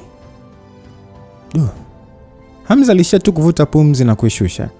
Jeshini ni sehemu ambayo oda ya vyeo huzingatiwa. Yaani kwa waliopita jeshini nadhani watakuwa wananielewa kwamba sifa cheo. Yaani jeshini haijalishi wewe una umri kiasi gani, una elimu kiasi gani, sifa ni cheo. So kitendo kilichofanyiwa ama alichofanyiwa Afande Daudi kilikuwa ni kupuuza juhudi zake. Sasa Haji akasema kwamba unajua bro, mimi nitaka kuingilia. Yaani kama nisingezuiwa na Tambwe na wengine, mimi ningeingia vitani. Unajua Afande Daudi pia alinipa ishara ya kutokufanya chochote. Niseme tu kweli bro, mimi nisingeweza hata kama ningepigana nao. Na pia ingeletea familia yetu matatizo. Unajua bro, ingawa ushirika wa kikoo umekufa rasmi kwa msaada wako, jambo gumu la kudili nalo kwa sasa ni hizi koo mbili za kale. Hii ya Phoenix na Wachui. Fanya jambo bro kuhakikisha mambo kama haya mambo yaendelee yani. Basi Hamza alishia kukaa kimya tu akisikiliza maelezo hayo. Aliona kuwa kutokana na Priscilla na Nyakasura alikuwa amepotezea sana juu ya nguvu ya Phoenix. Awamu hiyo aliona anatakiwa kuelewa kwa kina kuhusu hao Phoenix. Bila kujua wawili hao waliweza kufika ndani ya hospitali. Yones na Hamza waliingia kwenye wodi aliolazwa Afande Daudi. Mara baada ya kumuona akiwa na majeraha mengi usoni, walishangaa mno. Ilikuwa ni rahisi kuona kwamba alikuwa amepigwa mno kiasi cha kutaka kutiwa ulemavu. Yones alishia kutokwa na machozi mengi. Ingawa alishawahi kutokubaliana na wazazi wake kipindi fulani, lakini bado damu ilikuwa nzito kuliko maji. Yones akasema, baba, imekuwaje wakakupiga kiasi hiki? Basi Haji akajibu ya kwamba hao mabwana walimlazimisha brigadia kupiga magoti na kuomba msamaha, lakini sasa jenerali aliona ni heri tu kufa kuliko kukubali kuomba msamaha, na aliendelea kuwakaripia. Yaani kama tusingemtoa mapema angeumizwa mno. Yones akasema, kwa hiyo hawakufahamu kuwa babangu ni mtu wa kawaida tu, yaani hawezi kuhimili mashambulizi yao ya nishati. Hii ina tofauti gani sasa na kutaka kumuua? Aliongea Yones ambaye alikuwa na hasira mno na alishindwa kujizuia kulia. Afande Daudi jicho lilikuwa limemvimba mno, alishia tu kugeukia upande mwingine akikataa binti yake kumuona. Basi baba akasema kwamba Yones, hebu acha kulia, wewe ni mwanajeshi. Ni kosa langu tu la kutokuwa na uwezo na kuishia kupigwa na hawa vichaa. Vitengo vyetu vya Sleeping Lounge na Malibu ni tunu kwa ulinzi wa taifa letu, kwa hiyo ni ngumu kuangalia vikichezewa. Baba alizungumza hivyo na Yones akasema, lakini baba, usingeweza kufanya chochote. Ni heri tu kuacha wapambane wao kwa wao mpaka mmoja wao afe. Bwanangu, unajua nini? Kama mwanajeshi ni haki yangu kulinda maslahi ya nchi. Licha ya hatari wa adui, kama hivi vitengo visiporudi katika uimara wake, ni swala la muda tu nchi yetu itakuwa hatarini. Hatuwezi kusubiri kuangalia tu mambo yanajiendelea. Hata kama uwezo hatuna, angalau tunapaswa kuonyesha nia ya kutaka kubadilisha. Hao watu wa hizi koo za kale wanachowaza wao ni faida tu na hawajali kuhusu maslahi ya taifa kwa ujumla. Sio kwamba hawajali, ni kwa sababu tu kwa mtazamo wao watu wa kawaida sio jukumu lao. Na pia wanaamini wana uwezo kiasi kwamba ni nguvu za nje haziwezi kuingia tu ndani ya mipaka. Isitoshe, hata hivi vitengo uimara wake ulitegemea waanzilishi wake na umuhimu wake haukujengwa kwa watu wa hizi koo za kale. Hivyo ni kawaida kuona wanakosa uzoefu. Aliongea Hamza, kisha pale pale alitembea mpaka karibu na Afande Daudi na akatoa kidonge na kumpatia. Mzee, kula hiki, utaweza kupata nafuu haraka. Wewe kwa sasa angalia afya yako, mimi nitadili na hili swala la hawa watu. Basi ni muda ambao Yones alikumbuka kuna vidonge vya nishati, hivyo haraka alimsaidia baba yake kukimeza. Hamza, unataka kudili na hili swala vipi? Najua unazo nguvu, lakini wa Phoenix wana nguvu kubwa sana kwa sasa. Kama wamethubutu hadi kunipiga, basi lazima wanajiamini. Nadhani itakuwa tu vizuri ukajizuia hisia zisikutawale. Isitoshe, kama wamenidhalilisha mimi, itakuwa ni mimi tu nitakayepata aibu. Itakuwa vizuri tukiepusha mgogoro usio na lazima. Inaweza kuwa hatari zaidi. Macho ya Hamza yaliwaka kwa sekunde na kisha akasema kwamba Afande Daudi, hivi unajua nimeasili mtoto hivi majuzi tu anayefahamika kwa jina la Bando? Mzee huyo kusikia hivyo alishangaa, akishindwa kuelewa kwa nini Hamza anaongelea swala hilo la mtoto. Na kisha akasema kwamba Yones aliongelea swala hilo. Kwanza ameanza chekechea na ataendelea kwenda shule msingi, sekondari na pengine mpaka chuo. Ni matumaini yangu kuona anakuwa akiwa na furaha na afya njema kama watoto wengine duniani. Na haya yote yatawezekana ikiwa nchi itakuwa na amani na imara. Sasa mimi kama baba nitawezaje kutulia tu na kuangalia kundi la watu wasiojua wajibu wao ni nini kuharibu jeshi ambalo ni msingi mkuu wa amani ya nchi? Sikutaka kuingilia masuala ya jeshi, ile kwa sababu nahitaji kutengeneza mazingira kwa watoto wangu na familia yangu. Basi sina jinsi. Afande Daudi alijikuta ameguswa na maneno hayo na kuishia tu kutingisha kichwa kumkubalia Hamza. Ni kweli kabisa, kama hatuwezi kufagia vyumba vyetu, tutawezaje kufagia dunia? Mimi sishangai kuona Yonis amejitoa sana kwako. Inaonekana ameona kitu kikubwa. Hamza kusikia hivyo, kiasi fulani alihisi haya. Alihisi haya kuhusu Yonis kuona kitu kikubwa. Hata hivyo alijua sio kusudio la maneno ya Afande Daudi, ni akili yake tu iliyotafsiri vibaya. So mara baada ya Hamza kujumuika na Afande Daudi kwa muda, hatimaye alitoka nje ya wodi hiyo na kumwambia Haji kumpeleka kambini kuonana na hao makanali. Sasa Hamza mara baada ya kupelekwa ndani ya kambi hiyo, mwanzoni alidhani eneo hilo litakuwa dogo tu kwa ajili ya wanajeshi, lakini hakutegemea kuona eneo hilo lilikuwa limejengeka mno, na lilikuwa likijengeka huku sasa asilimia kubwa wanajeshi waliojaa hapo kuwa na uhusiano wa moja kwa moja na ule usio wa moja kwa moja na Phoenix. Ilikuwa ni kama familia hiyo imegeuza kambi hiyo ya jeshi na kuifanya iwe miliki ya familia binafsi. So mara baada ya kusikiliza maelezo ya Haji, Hamza alielewa eneo hilo lilikuwa ni kama kambi ya siri ya kitengo cha Sleeping Lounge. Lakini mara baada ya kuondolewa kwa viongozi wa kitengo hicho, ni kama wazee wa familia ya visiwa wamependezwa na eneo hilo na kutaka liwe chini yao. So Hamza pia aligundua eneo hilo lilikuwa pana mno, lenye maeneo ya mafunzo ya kijeshi. So mara baada ya kufika nje ya eneo hilo, alishindwa kujizuia kutoa tabasamu la uchungu. Kulikuwa na maandishi makubwa kwenye geti la kuingilia, yameandikwa ya kwamba kambi ya Phoenix. Hamza aliona hawa watu ni kama vile ni nchi ya Marekani wanaoamua kuweka kambi zao za kijeshi ndani ya nchi za wengine kwa ajili tu ya kujitanua kinguvu. Mara baada ya kuongozana na Haji na kupita majengo kadhaa na bustani zenye mpangilio mzuri, hatimaye waliweza kufika kwenye uwanja mpana. Kulikuwa na kundi kubwa la wanajeshi na wavuna nishati katika eneo hilo. Wapo ambao walikuwa wakifanya mazoezi yao binafsi na wengine walikuwa wakipigana. Eneo la katikati lilikuwa limetengenezwa kama arena hivi na kuzungushiwa nyaya. Katikati yake kulikuwa na wanajeshi waliokuwa wakipigana kwa namna ya kutoleana pumzi. Pembeni kulikuwa na jukwaa na aliyeonekana mzee wa makamo hivi mwenye nywele za kishombe-shombe hivi, yani ni kama aliyechanganya rangi ya Kiarabu na Kiafrika. Huku sasa akiwa amezungukwa na wanajeshi wenye mafunzo ya nishati wakiongea na kucheka wakati wakiangalia pambano linaloendelea. Kulikuwa na bwana mwingine pia mweusi kando ya bwana huyo shombe-shombe, na wote walionekana kuwa na ukaribu. Hamza mara moja aliamini ndio huyo Saif na Hussein. Asole bwana huko akicheka kuuliza kwamba kwa nini hao wanajeshi wa kawaida hawana nguvu za mwili? Yule bwana anatoka kabila gani hapa bara? Akajibiwa kwamba Kamanda Abedi, yule jamaa ni Msukuma wa Geita. Amebobea kwenye mbinu ya mdako wa ngumi. Basi yule bwana alicheka akasema kwamba mbinu ya mdako wa ngumi, unamaanisha yani anadaka ngumi kama mpira ama? Basi vijana waliomzunguka nao waliungana naye kucheka. Akasema kwamba hawa wapuzi wananipotezea muda tu. Namna wewe kupigana hata hivyo. Hebu waambie waondoke kwenye ulingo, waingie wanaojua mapigano. Basi wakati Hamza akisogelea eneo hilo, aliweza kusikia maneno ya hawa watu. Mpaka hatua hiyo Hamza aliona hii ni kama mtu wa kawaida anaingia jeshini kucheza. Aliona kabisa kuja kwao hapo sio kwa ajili ya malengo fulani, bali kwa ajili ya kufurahia tu. Basi muda huo mmoja wa wanajeshi alimuona Haji na kupiga makelele akasema kwamba naona Haji yupo hapa. Haji alikuwa na uwezo wa juu sana na umaarufu mkubwa jeshini. Alikuwa na uwezo mkubwa kiasi kwamba yani angeweza kupigana na Saif na Hussein. Ndio maana wengi walimpa heshima. Hussein na Saif hawakuwa na ushirikiano kabisa na Haji. Mtu ambaye alikuwa na uwezo kulingana na wao walimuona kama adui tu.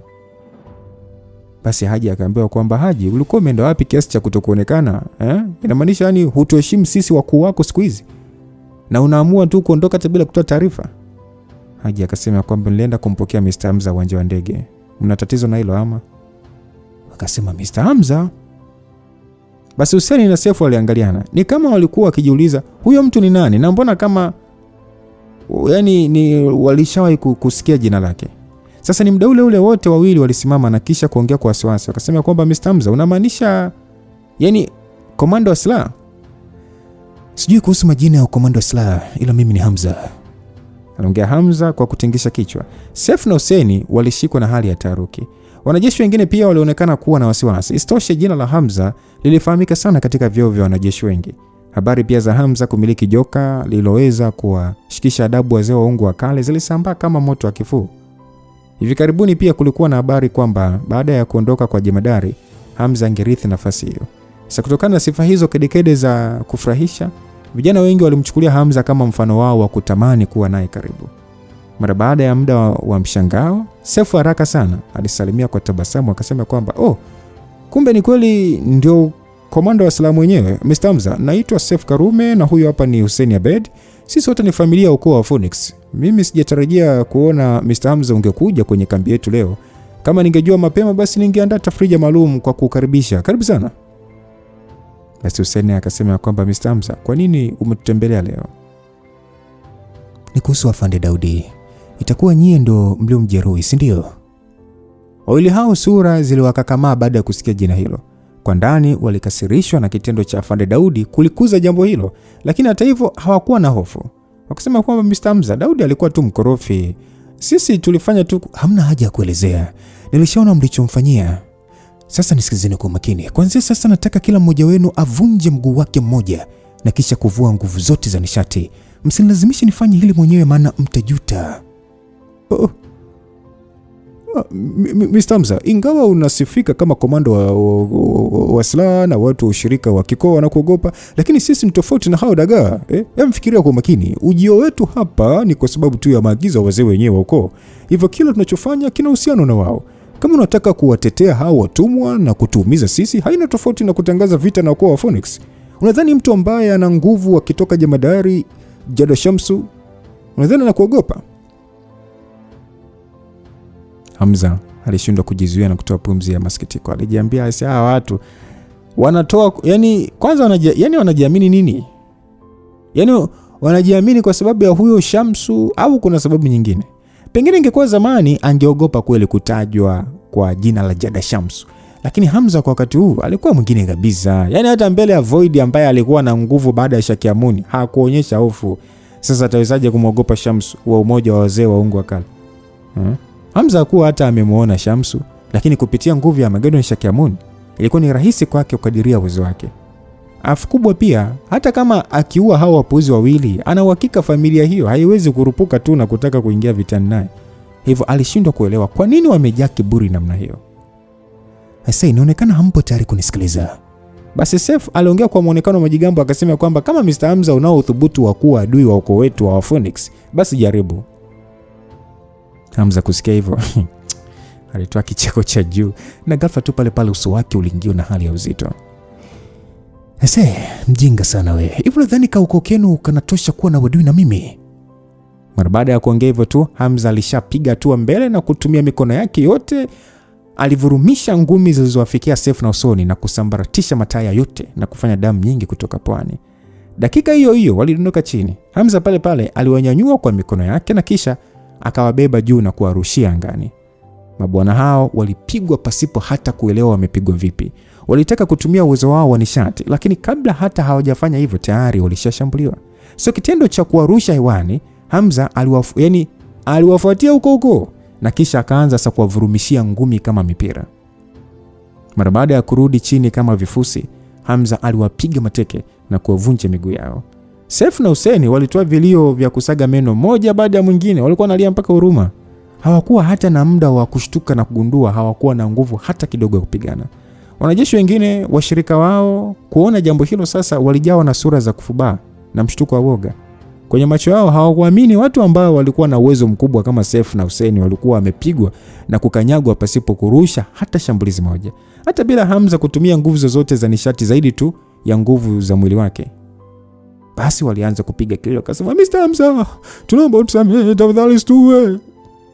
Mwingine akasema, tulikosea, tunakuomba sana, hapana, hatukutakiwa kumpiga Jenerali Daudi, tafadhali naomba tuache tuondoke.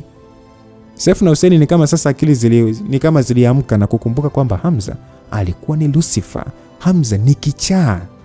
Waliona kabisa mtu huyo hakuwazingatia kabisa kama wanatoka wapi na angewaua tu kwa kitendo cha kupepesa tu jicho. Wawili hao kutokana sasa na mataya yao kupinda, hata maneno yao hayakuwatoka vizuri. Hata kuwasikiliza tu ilifanya mtu anaonea huruma. Hamza hakuwa na muda wa kuonea huruma. Pale aliachia mkondo wa nguvu ya kusudi ili kuwashambulia mabwana hao katika vituo vyao vya nishati. Sefu alishia tu kupiga kelele za woga na ukata tamaa. Hussein hivyo. Hakuamini kama amegeuzwa kuwa mtu wa kawaida. Hamza mara baada ya kumaliza kuwageuza watu hao kuwa viwete wa nishati, pale aligeuka na kuangalia kundi lililokuwa likimwangalia. Nyinyi watu ndio mliokubali kukusanywa hapa na hao wapuzi au ilikuwa ni kwa hiari yenu? Aliongea Hamza akilenga lile kundi la wanajeshi waliokuwa wamewazingira Seif na Hussein na kuwashangilia kwa sifa. Basi wakajibu ya kwamba hapana Mr. Hamza, hatakuwa na jinsi zaidi ya kutii.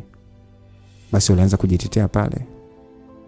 Hamza akasema kwamba kwa hiyo mnasema kwamba ni mmeamua kumeza hasira zenu ila ni kama hamkuridhishwa nao, si ndio?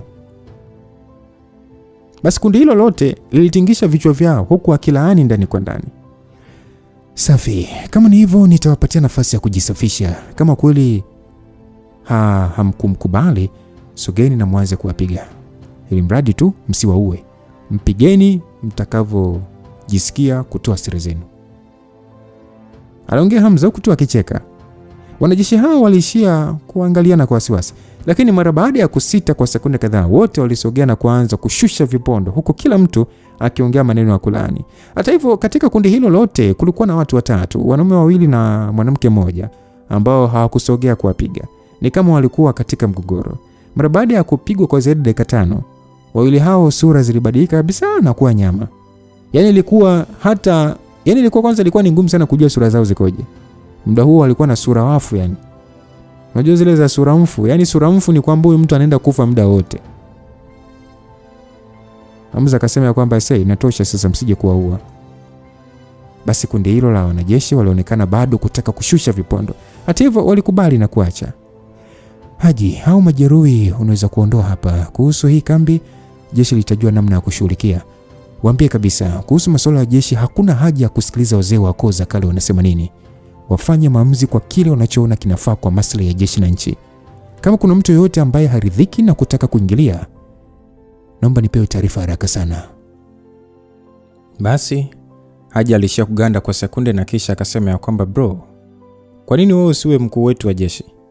Sina huo mpango, mimi siwezi kupoteza muda wangu kwa ajili tu ya kushughulikia mambo haya wakati nahitaji kujifua kimazoezi. Mara baada ya kuongea hivyo, Hamza aligeuka na kuangalia kundi la watu waliokuwa wamemaliza kuwashushia wenzao kipigo. Okay, wote ambao mliwapiga hao wenzenu, ondokeni. Haina haja kwenu kuendelea kubakia ndani ya jeshi. Basi kundi hilo la wanajeshi waliokubali kuwapiga Seif na Hussein lilihisi kama wamesikia vibaya. Mmoja wao akauliza kwamba sawa, lakini si wewe uliyetuambia tuwapige ili tutulize hasira zetu? Niliwaambia muwapige ila sikuwalazimisha. Au kuna mtu yoyote hapa niliyemlazimisha? Sikuna wenzenu watatu ambao hawakufanya chochote. Basi kundi hilo la wanajeshi lilikuwa katika hali ya kuchanganyikiwa. Mmoja kati yao akiwa na sura uchungu akauliza kwamba unamaanisha nini kusema hivyo? Ni wewe uliyetuambia tuwapige. Lakini kwa nini sasa hivi kama unataka tuondoke jeshini? Mlikuwa makomrade kijeshi. Ingawa ni kweli waliwaonea na kuwalazimisha kufanya vitu msivyotaka, lakini mliwashangilia na kuwaunga mkono kwa kuwasifia. Lakini kwa sababu tu sasa hivi wapo chini, mnaona ni sawa kuvunja uhusiano wenu na kuwapiga. Unaweza kuwa janja kwa ajili ya kuishi, lakini hiyo sio sifa ya mwanajeshi. Basi mara baada ya Hamza kuongea hivyo, wote kwa pamoja walionekana kushikwa na hali ya aibu. Waliishia tu kuinamisha vichwa vyao chini pasipo kuongea neno. Hamza mara baada ya kuondoka eneo la kambi hiyo, wanajeshi wengi walimwangalia kwa heshima kubwa. Baada ya kurudi hospitalini sasa, Hamza alimtembelea Afande Daudi na hali yake ilikuwa nzuri. Hata hivyo swala hilo halikuisha, kwani usiku huo Hamza alipokea simu kutoka kwa Afande Karume, yani baba yake Nyaka. Sasa basi, unadhani Jada Shamsu atakubali kuzipiga na Hamza kwa ajili ya vile mbwekeze? Msikilizaji, tukutane wakati mwingine kuendelea kuburudika zaidi, lakini nakukumbusha tu kuna bonge moja la surprise ya story ambayo mlikuwa mnaisubiri for a long time. And now, kwa mapenzi ya Mwenyezi Mungu, we back again. God with you till we meet again. Bye bye.